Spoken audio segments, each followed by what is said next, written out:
Hello, welcome to another episode of the Brighter Thinking Pod from Cambridge University Press. I'm your host, Biljana Savikj. Today we talk about the following question. When teaching subject content in English, should subject teachers also teach the English language? I have personally done a lot of research on integrating the teaching of subject content and language, and I have spoken to a lot of teachers as a researcher and as a commissioning editor, so I'm really excited to explore this further with our two guests. Our first guest today is Dee Rutgers, a researcher at the Faculty of Education at Cambridge, specialising in multilingual education and CLIL. That stands for Content and Language Integrated Learning. Hello, Dee. Hello, Biljana. Our second guest today is Ali Talbot, a head of EAL, which stands for English as an Additional Language, at an international school in Cambridge. Hello, Ali. Hello, Biljana. I'm very pleased to welcome you both to the studio to talk to us. Both Ali and Dee will be answering questions from you on the topic of teaching subject content as well as English language. So before we get started, remember, all the links and info we discuss are available in the show notes. You can also get in touch with us on Twitter using the hashtag BrighterPod or by tweeting us at CUP Education.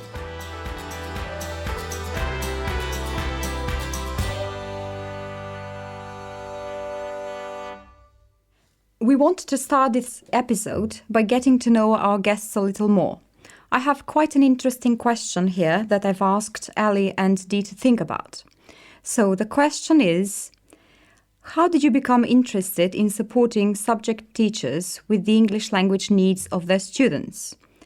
How does this relate to your current work? Ali, would you like to start?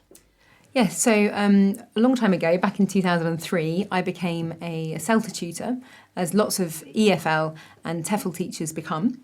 And that was when I really became passionate about teaching teachers, and I realised the impact you can have if you are training and developing teachers. And then a few years later, I was the head of a language school for the Bell Educational Trust. That was down in Kent, in a place called Bedgebury, in a huge forest.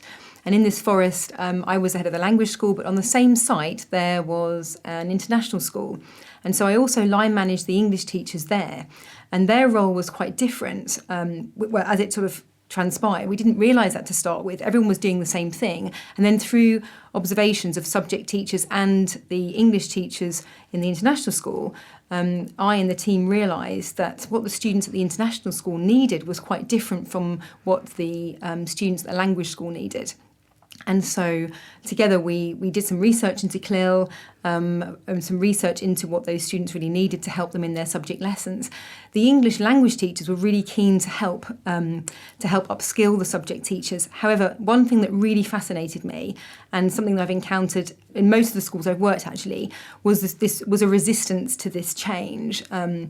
And whether it comes from people being concerned, they don't know grammar enough, they're not confident enough in language themselves, but it was something that really touched me, and because I really feel there's so much to be learnt from both sides, from the English language teachers and from subject teachers, and yet there wasn't this cross-pollination going on.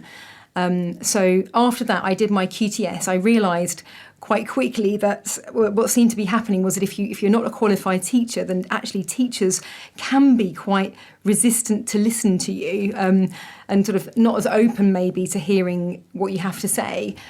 So I thought, okay, I want to take this seriously. So I did my QTS in MFL. You can't do it in EAL, which says a lot also about how we feel about EAL as a country. And so, yeah, since then I've really been trying to build that bridge between language teachers, English language teachers and subject teachers to try to help international students in the classroom. That's what I've done in the last two schools I've worked in as the head of EAL. I've taken them from a sort of an English language exam approach, whether it's IELTS or FCE, and I've moved them towards trying to contextualise their language teaching. And that's what I'm now doing in my current job. I'm just sowing the seeds. I've been there for 3.5 weeks, so they probably don't really know what's coming their way, to be quite honest.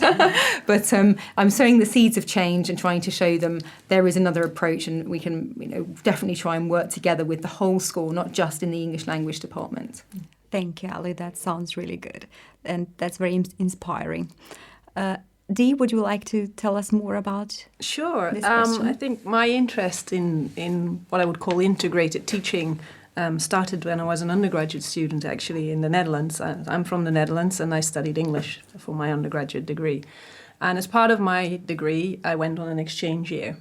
And so I came to the UK for a year studying here. And it was a whole new way of learning language for me, because I've always learned English through normal schooling and often just as a subject. So English as a subject. I didn't go through an integrated approach myself. But I started to see those two different ways in which we can learn language and how they can be brought together in some ways. The sort of more natural approach, I suppose, that you learn, and but it's a bit more similar to when you learn your first language.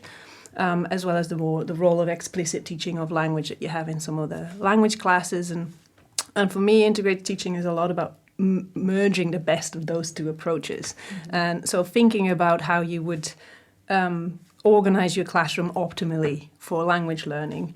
And I think content learning really supports that. And I kind of... for me, it was sort of a puzzle, and I became interested in that question, and I went to research it further and did a PhD on this topic. And my current work actually also looks at how we work with multilingualism within that. So it's not just the English language we need to integrate, but other languages that the students bring into the classroom as well. Exactly. That's a little bit of my history. Brilliant. Thank you both so much. In terms of the terminology we're using for this episode, so CLIL and EAL, I think it would be very useful if we tell our listeners more about them.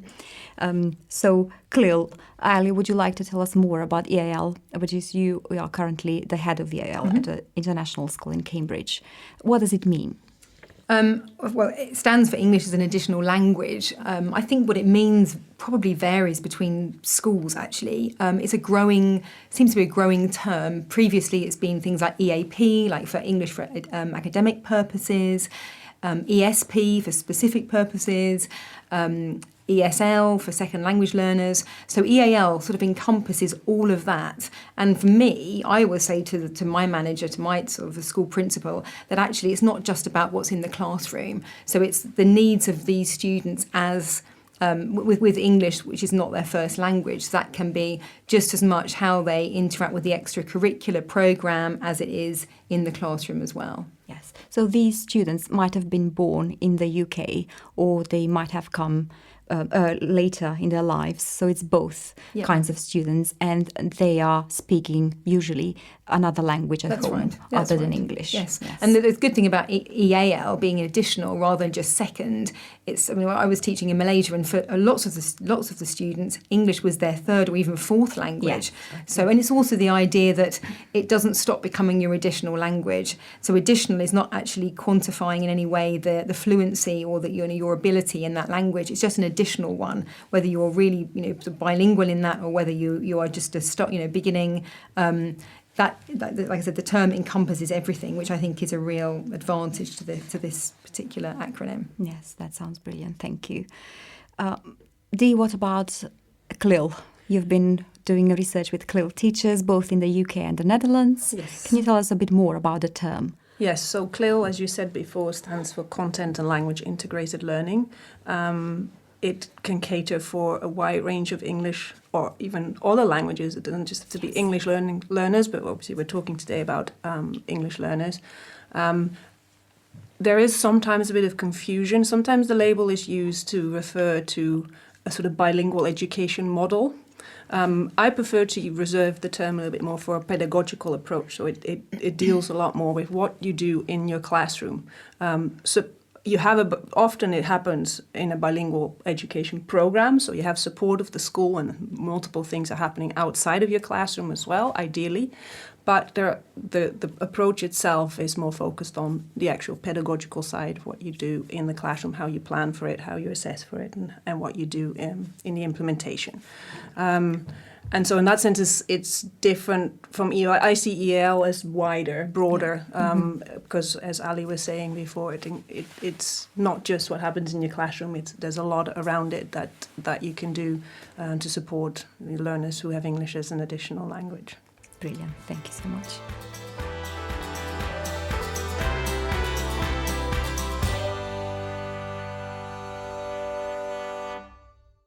So our first question today is really to set the tone of the show and dig into integrating the teaching of subject content and language a little more too. So firstly, where do you think the need of teaching both subject content and language has come from in education? And why is this important? Dee, would you like to start? Sure. So I think the whole interest and the need for teaching both content and language at the same time really arose with increasing internationalization and globalization in education. From my experience working on integrated teaching in the Netherlands, we see a strong drive of the increasing need of students need English to go through further education in universities, and that's sort of placed the emphasis of English learning in secondary school and increasingly also in primary school. So this is just to prepare students optimally to be able to take part in the world, I suppose, and English is an important component of that. Can I just add to that? So I think I would completely agree with Dee. I've seen that as well in Asia and the Middle East, where you have so many new international schools starting nearly every week. I think also maybe there's a growing awareness that you don't just learn the language you need for university by just speaking it in your English classes or in the playground, that you do need more guidance, especially for the CALP part, for this cognitive academic language. Yes. And I think that awareness has grown over the last few years, that intervention is needed in a more formal way. Yes, I agree completely. One thing that we are finding out from our teachers is that the students need the academic vocabulary and ways to express themselves when they write or when they speak for the subjects they teach. So that is a very relevant point. Thank you for making that point. And I think there is one further reason why it is particularly important right now. I think linguistic diversity is increasing in classrooms around the world, as Ali was mentioning before as well. English isn't necessarily a second language, it could be a third or a fourth. And so the pedagogy of integrating content and language becoming increasingly more important, because as a content teacher, you're bound to face a classroom in which students will come that have different language proficiencies in the medium of instruction, right, in the language of instruction. So how do you scaffold, how do you support that? I think that is a reality of education around the world, irrespective of whether the focus is on English as a second language. It applies to lots of other contexts and other languages within that. So multilingualism in general, I think, is a big driver of why this is needed. Yeah. To go back to that sort of idea of, should subject teachers be focusing on language as well, and why it's important. For me, there are two bits of that, really, sort of two aspects to think of. One is to prepare a student to study history at university or to be a historian. They have to be able to speak and think and write like a historian, or like a scientist, like an economist, in order to be taken seriously. So if the content teacher is not providing them with that language, yes, then actually they're not preparing them really to be an expert in that field and to be taken seriously as somebody in that field. That's the first point. And secondly, actually, this was a big realisation that I had a couple of years ago, is that students... I actually asked teachers in my school, and I said, how much time do they spend learning English in this school? And people said, 4 hours a week. That was the number of English lessons they had. And I said, actually, it's 100% of the time. That actually, the question isn't actually should they be teaching English, but they are teaching English, because every model that children are exposed to, they are taking that model, whether it's a good or a bad model, that is what they are learning. So subject teachers, all teachers need to be aware of the language they're modelling. Is that the language that students need in order to be successful in your subject, or is it just chatting in the classroom? Because that's not what they're examined in. Yes. So I think there needs to be a bit of a mind shift. Not should we be, but we are. How do we do this better? Yeah, exactly. The difference between, as we said before, academic language and everyday language, and it's quite different. And usually the children in the schools don't have outside schools don't have the exposure to the academic language. So the only time they have exposure to academic language is in the school. And you quite rightly mentioned that it's very important the way the teachers model that. Thank you so much for making these points.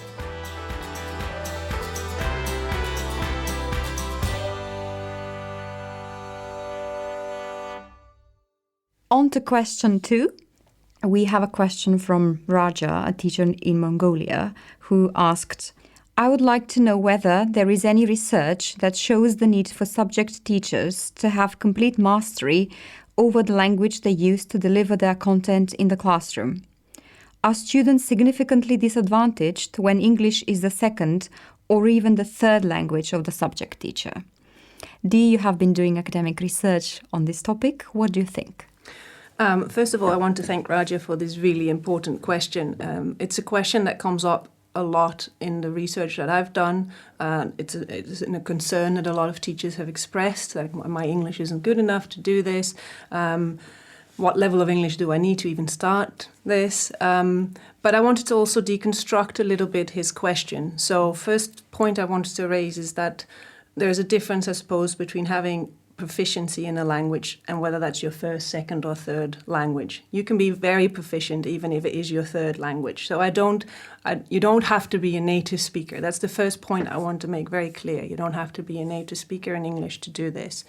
Then going on to the second point, I suppose, is this idea of proficiency. Mm-hmm. And this is a complex issue. And I wish I could give concrete findings from research that say one way or the other. There are institutions and different approaches in different countries that will have requirements on the language level of the teachers, but really there isn't a lot of consensus on what level it should be for you to be an effective CLIL teacher. And also, it's not just a simple proficiency measure. It's also raising questions about what is the role of language in CLIL teaching. And so one important distinction is there to make, I think, is also thinking about the language of the subject. Yes, you need to have the words, the vocabulary, the grammatical structures to that sort of encode your subject, I suppose. But on the other hand, you also need to have the language to teach that subject. So this goes in some ways back to Schulman's idea of pedagogical content knowledge and content knowledge and pedagogical content knowledge. In the same way, we can conceptualize the role of language within that. So you need language to talk, to express your subject, but then you also need language to teach your subject. Yes. And so it already gets a lot more complicated that. And so there are lots of different aspects of proficiency in this language that you need. And so it's not an easy question to answer. And do you need to have full mastery of everything to do everything well? I think it's a challenge to answer that question directly. Obviously, it helps if you are at least willing to communicate, I think is sometimes more important than be willing to communicate in the second language. If it is a second or a third language for you, is just as important, because a lot happens in communication, in learning happens through communication. So I think that's sometimes more important than some kind of measurement of proficiency on a test. Those distinctions I wanted to make to answer that question. Yeah, that sounds fascinating. I completely agree. It's a difficult question. But Ali, do you have any thoughts on this? Well, I can't speak from a sort of researcher's point of view, any sort of from a practical teaching perspective, things that I've seen or heard people say. I think that I think it's quite unanimous among subject teachers that there is a panic about teaching language, whether you're a native speaker or not, because the language, they sort of language for learning language, of learning language, about learning language, they're all different languages really. And certainly if someone said to me, okay, Ali, next week you have to go and teach physics, it wouldn't really, I'd be pretty freaked out. So I think, though, here for me, sort of two maybe two sides. One is, I think for the students, it said, would the students be significantly disadvantaged? I don't think they would be. From my experience, I've known some of the best EAL teachers or subject teachers I've known are not native speakers of English. And And also, sometimes the least effective lessons, one of the least effective lessons that I've seen have been waffly. And you don't often waffle when it's not your native language, because you don't have the language confidence to do that. So in terms of modelling really good examples and models of English, it might even work to the student's advantage. The other side of the coin, though, is I would say that it could, depending on the teacher's level of proficiency in that language, it could significantly disadvantage the teacher. So I'm quite interested in where this question has come from, and possibly goes back to what we were saying before about this rise of international schools, this market pressure to compete with other schools in the region. And if you are a very conscientious teacher, as most teachers are, then you are going to have to spend much more time preparing your lesson if you're not proficient or don't have at least some proficiency in English and awareness of the different languages necessary. So not just the language of delivery, like you were saying, Dee, but also what the students have to produce. Can you yourself do that? Can you model that? Because that's going to be the key to their success. And at the end of the day, nobody wants to go to work and feel like they're doing a bad job, do they? So you can understand where this teacher's concern is coming from. Yeah, that's a very good point. Yeah, one thing I wanted to add as well, I was just thinking of it while we were talking, is the idea as well, one thing that's quite fundamental to CLIL and language learning in general, I think, is we all know that to learn it, you need to use it. So it's very important to think of CLIL as a pedagogy which is very interactive. And so that this question, you can interpret that and say, okay, so if I don't have the language to be interactive, that's difficult. But you can also flip that and say, but your students need to do the talking. So get them to talk, and then you actually need less language to guide that than you think. And so listening is an important teacher skill, I think, within that as well, to listen what your students are saying and how you might support, correct, and kind of build on what the students are giving you in terms of language. So that emergent language that comes from the student, most of the time as a teacher, you are just beyond that anyway. So in that scenario, you can support it. So there's opportunity. There's always opportunities, I think. Yeah, and I think it also relates well to what we at Cambridge University Press are trying to advocate about active learning. It means that the teachers should think about ways to engage students so that they have student production of work. Any pair work, group work, student presentations, giving them opportunities to express themselves, to speak and to write, because these are the productive skills that they need to master the language. Yes. And one element within that is an aspect of talk that's often overlooked, is the idea of social talk. And so that links a bit back to what I was saying before about a willingness to communicate. There will be some talk, and most of the talk, ideally in the classroom, is focused on the subject. But don't underestimate how important the chit-chatting is in some ways. And giving students the space to trial language in safe spaces that are not assessed. Any sort of social. So think of your classroom as a social environment. So that safety is really important for students who are learning in a second language in whatever context. So really thinking about language in the broader sense. That's slightly different in CLIL, I think, maybe than. And thinking about making mistakes as a natural process of learning. So if you make a mistake, that is fine. It's safe. Everyone is learning. And by making a mistake, you make progress. Yes. So that's a very good point. Thank you so much, both.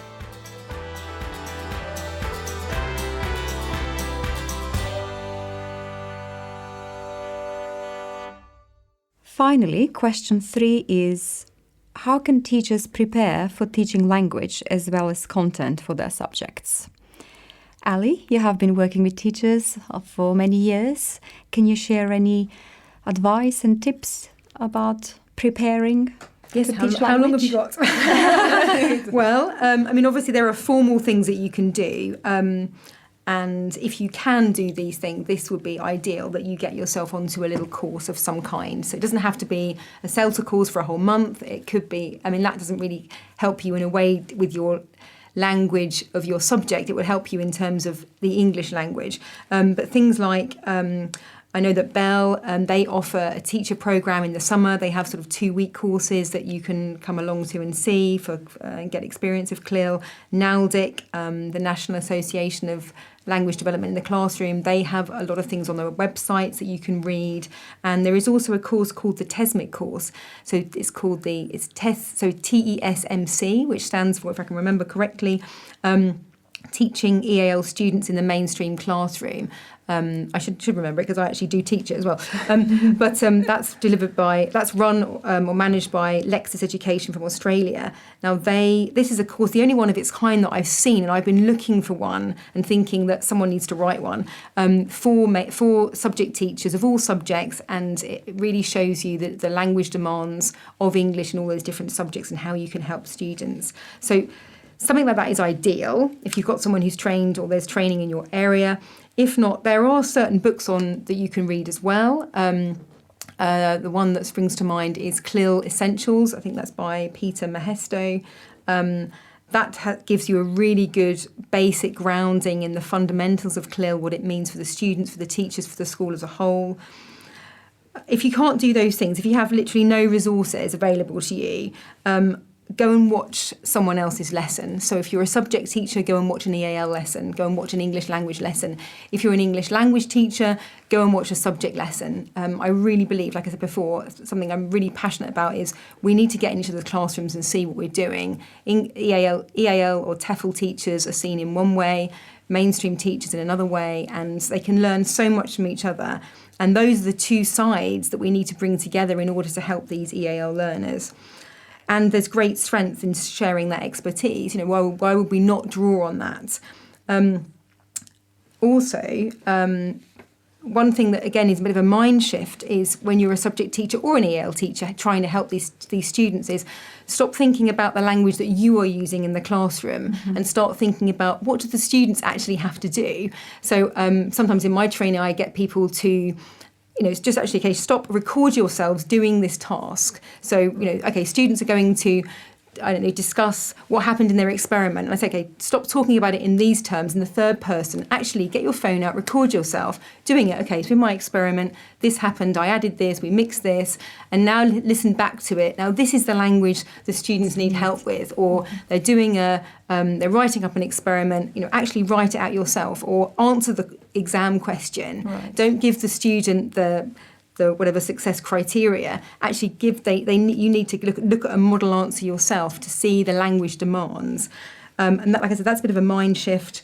And that is so key, I think, to effective CLIL teaching and effective contextualised language teaching, because that's something else we haven't really sort of talked about. There are sort of 50 shades of CLIL, really. The ideal CLIL scenario is that you have one teacher who does everything, and that will be great certainly for the school budget. But the reality that I've seen are that you have very confident content deliverers and you have very confident language teachers, and you can, like I said, sort of build this bridge and share that expertise to cross-pollinate, and that's even a word in teaching, but sort of share the love and the expertise and help each other to get better, to help these students. And I suppose the last thing I would say is to talk about it. So my what I always say in my training, whenever and to my teachers are, and in front of all the schools I go to, I say the first rule of EAL is that you talk about EAL, and I do ad nauseum. So I'm glad to be here today talking about it. What I mean is sort of you talk to other EAL teachers. If you're a subject teacher, go and talk to your EAL teacher. Find out how they can help you. Yes. They're the expert. Talk to the EAL students. Yes. They are also the expert. They're not afraid of verbs and nouns and future perfect, whatever. They know that stuff. They've been doing it for a lot of years. So they can help you find where the language problems are. If you're an EAL teacher, go and talk to a subject teacher, get that content, put it in your lesson. You don't need to be doing, page XYZ of this about someone on holiday. It's like, no, look at the past tenses, use the Battle of Hastings, use Hitler's rise to power, whatever they're doing in history to bring that language out. Talk to your school leader, say, we need time. You want me to have us to have a really good EAL program. We need time to talk to the content teachers, to the EAL teachers, and create a team. Yes. Talk to the parents as well. Yeah. Make sure they're aware of, why do they need to be speaking their first language to their child at home, and improving their kind of, holistic literacy, not just, again, more maybe not such good models of English at home. So that's what I would say. So talk about it, get in each other's classes, be aware that there is so much expertise out there. Just, go and share it, and that's where the strength is. Yeah, that is brilliant. Thank you so much. I think this reminds me of your research also, when you talk about in your research about contextualization and collaboration. I think you mentioned it. You're having a report coming out later this month. So would you like to tell us more about your views on this? Of course. No, first thing I wrote down thinking in preparation of this question was whole school approach, collaborate and learn together. So I completely agree with Ali here on this. It is not easy to start, and there's a lot of different things to learn. It's fascinating, it's a wonderful journey, but it's better together. So I would really recommend you work with ideally it's content and language teachers, but also make sure the school leadership is involved in the whole thing as well. And build it up slowly.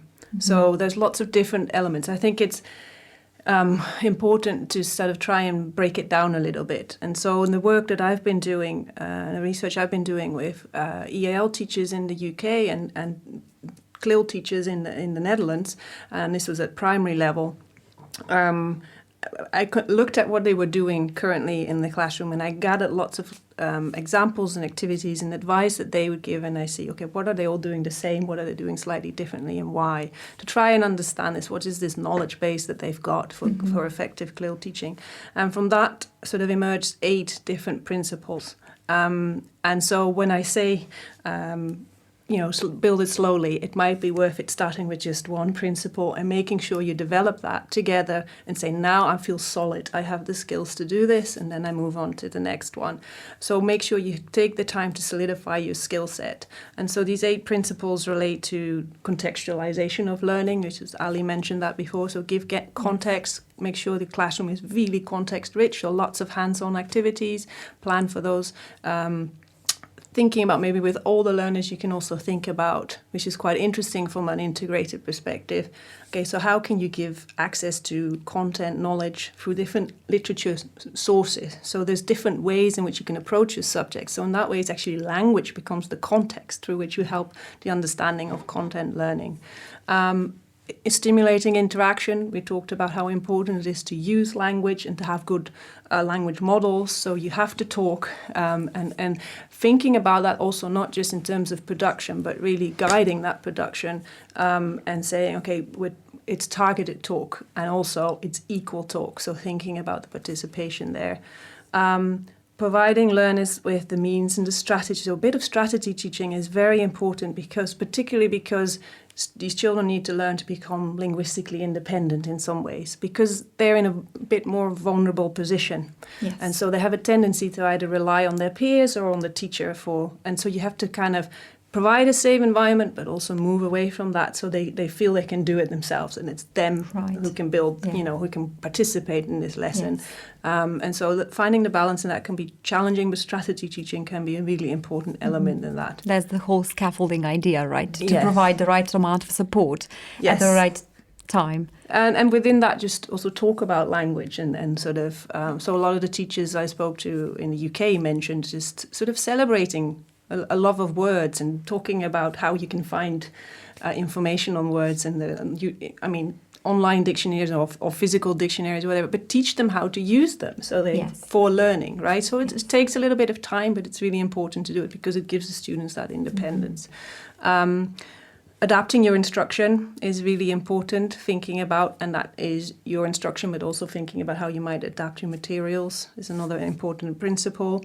That's a lot to do with maintaining the cognitive demand. So we are also want to make sure that they get the content, right? So often it's a matter of looking at the language, analyzing the language of those tasks, which Ali mentioned before as well, and thinking how you might adjust that slightly so it's more easily accessible. So when in some ways we lower the linguistic demand, we have to remember that that's a temporary scaffold, because the idea with CLIL is that they also learn language. And so you have to think about, okay, I lower it now, but with the idea of working towards this high academic language that they also need to achieve. Right, yes. I think that's trickier, isn't it, when you've got mixed classes? Yes. So that's probably, it's in terms of sort of moving them all at similar pace. I don't know, correct me if I'm wrong, but that always seems to me to be easy to do if they are all at sort of a similar English level. But if you've got native speakers in with your EAL students, it becomes a little bit muddier, doesn't it? It's definitely more difficult. And so what I found in the research that I've done is that teachers in the UK who have these tend to have bigger gaps in English proficiency in their classroom. They do sometimes plan multiple activities. But they say they reserve certain times for that throughout the lesson. So they would still do the whole class teaching at a level, and they would provide the scaffolding as much as they can. So do lots of images and visuals, simplify the language where relevant, but thinking about it using lots of body language when you do the whole class teaching. And then it's in the small group teaching that they would approach students individually with different types of questions. They might sometimes give them slightly different activities to do so that they can at least get something out of it. And the key is for them to produce their own language. Right. So the risk of using a textbook in those scenarios with just using a standard activity is that they might copy from their neighbour or they might copy from the textbook. And your question then is how much are they actually learning? Yes. And so it's getting to that emergent language of the students. I think that's a big challenge, but really rewarding, I think, when you focus on the students and what they bring in. At a point where their knowledge is coming active, not passive. So they kind of can actively think of ways to express themselves by what they have heard, rather than to just have passive knowledge of something. And also I want to mention the distinction between providing a language which is too simplistic. You don't want to do that. You don't want to simplify it too much so that the students are not actively learning what they're supposed to learning for the subject. And you're actually not doing them any favor because you're using language which is just too simple. Yeah. So that's the real balance between that. Yeah, at that point you're not really providing the language model. Right. So thinking about how children acquire language from their environment is really important when you do this adapting. And that's a particular challenge, and that's why I say even just take that principle of adapting. Let's work on this with your colleagues, and until you've read about it, explore it. What does it mean? There are quite a few teacher handbooks on this.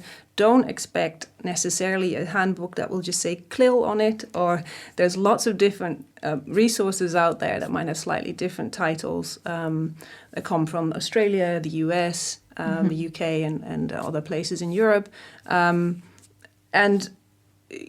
those together. You can learn a lot from the different experiences in slightly different contexts. But it is important to expect to not find a perfect textbook, because your children will be completely different from what from the textbook designers kind of might have in mind. So it's important to think about that and start with the learner language. Exactly. Think about your own context and getting to know your students more. I think one of the points you were also, when we were discussing earlier, would try and learn as much as you can about your students, their language background, their experience, when they started learning English, if they're speaking English at home, maybe a little bit with one parent or not at all. Yes. Usually in these international schools, the students speak other languages at home, but there might be some instances when there are mixed marriages, one parent speaks English, whereas in other cases they don't speak English at all.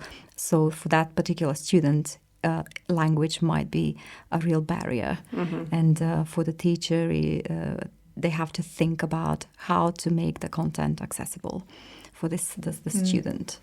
I think what you're saying there, I think that's really key, Dee, about about sort of the scaffolding, especially. I haven't seen that done well very often, to be quite honest. I think maybe there aren't enough good models to sort of, I don't know, to show teachers this is what it can look like. But from my experience in different schools, that the sort of the default differentiation is by outcome quite often, is that, you know, we lower our expectations of what EAL students can achieve. Right. Or it might be here's a glossary or something, but actually not giving them the language support they need. There's that real scaffolding in order to achieve that same outcome as a native speaker. Yes. And that's the whole point, isn't it? Of it has to be cognitively challenging, but also driven linguistically, so that they are learning the language as well. Absolutely. Yeah. Yes. Exactly. Do you have anything else to add, Dee? I was just thinking about what you were saying before about the linguistic diversity, also the differences at different proficiency levels that students may bring into the class. So there's linguistic diversity, not just in the different languages that students may bring to the classroom, but also the different proficiencies in English that they. So it is a complex phenomena, but also you can use that to your advantage. And so don't be scared to use students' home languages, even if you don't necessarily speak or understand them. You can think about different ways of organizing group work, but see it as a scaffold. So what can be really powerful is if you do have a text on a particular subject, that they have time together to discuss that text, and you could put home language speakers together if you have enough of those in your classroom, and say, okay, I'm okay with you discussing this in your home language, but still expecting them to report maybe in English. Right. So they have that balance, but that processing in their home language means they will get the content, they will go deeper on the content, and because they go deeper in the content, they will end up producing more meaningful language, and that's how you can then push the level of language learning too, because they want to say something. They have learned something, they want to express their learning, and at that point you help them so much already, because then the language production is much more meaningful to them. I saw a great thing in a classroom once where a teacher had organised her tables with a language buddy and then a sharing buddy. So I think it was the pairs that were next to each other. They knew if they were working with their partner sort of to the left or right, that they were able to use their home language. But if they were then were asked to speak to the person opposite them, that would then obviously be somebody who didn't speak their language. So it would then naturally be then in English. And I really liked that really careful planning of the classroom with different pairings. Well, that worked really nicely for that very reason. I think that is also, again, that mind shift, isn't it, often for a whole school, where you see, you know, I've seen so many times posters from the school saying English only, and that kind of awareness of, like you said, that the big translanguaging drive at the moment, but that awareness of everyone. Well, where EAL students have so many different linguistics resources at their disposal, why would you not draw on them all? It seems crazy to say to somebody, you cannot think about this in your own language. I mean, I'm sure for your English, that and certainly for my German, I can't think of a word in German that I don't know in English, because you need that to internalise it and to remember it and to really own that word, don't you? Yes. But I think that's a really good point. I spend a lot of time at parents' evenings saying this to parents and saying, when did your child last read something in Russian or in Mandarin? Right. Because actually, if they're not developing that first language, that's where they're also developing all those things like register as well, and realising, well, this is a synonym for this and this is a formal way of saying this. They're going to grasp that much more easily in a second language if they've already got that feeling in their first language. Yeah, and interesting, sometimes those comparisons are not just linguistic. There's some cultural knowledge that is brought into the classroom as well. And that can actually help deepen their understanding of the content, because you have a comparative element there. And so you can compare and bring it in and say, okay, what does this look like in your country, or where in your traditions? And so that helps them engage with the material. And so that's a vital aspect of it, just to get them involved in the learning, because then they will talk. And I think sometimes teachers are reluctant to do that because they don't know what the student is going to come up with if they've come from a context they don't know or they don't understand, or if they are really low level EAL learners and they don't have the language to express that, is thinking of ways that they can express it in other sort of non-verbal, maybe less public ways first. Right, yeah. These are great suggestions. I'm very pleased that you shared them with us. But we have to go on now. If you have anything else to add, otherwise we can round up and I can thank you, and anything else to add. I was just going to say the last thing really briefly. If you're a subject teacher, I know that it feels quite scary sometimes to teach language. I would just say have a go. It's not insurmountable. Like you were saying, actually, Dee, it kind of made me think, like do one thing at a time. And when it comes to things even like, sort of correcting students' work or showing where it's wrong, just have a go, even if it's just highlighting in a couple of colours, like, okay, this is green, it's great, this is pink, think. I don't even know what's wrong with it, but I think the student probably will. Just have a little go at it, and you then develop that expertise quite quickly, like anything that you do if you practice it. Yeah, and remember, you are the expert on the language of your subject. Absolutely. You might not think that, but you do That's know right. the language that is needed to both teach your subject and to talk about your subject. So.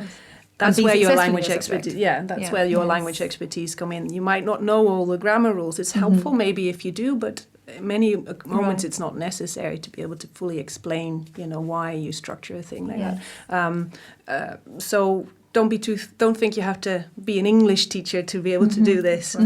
There's lots of ways in which you can talk about language in relation to your subject that's supporting the language learning of your students. So. It is brilliant. Great advice. Thank you so much.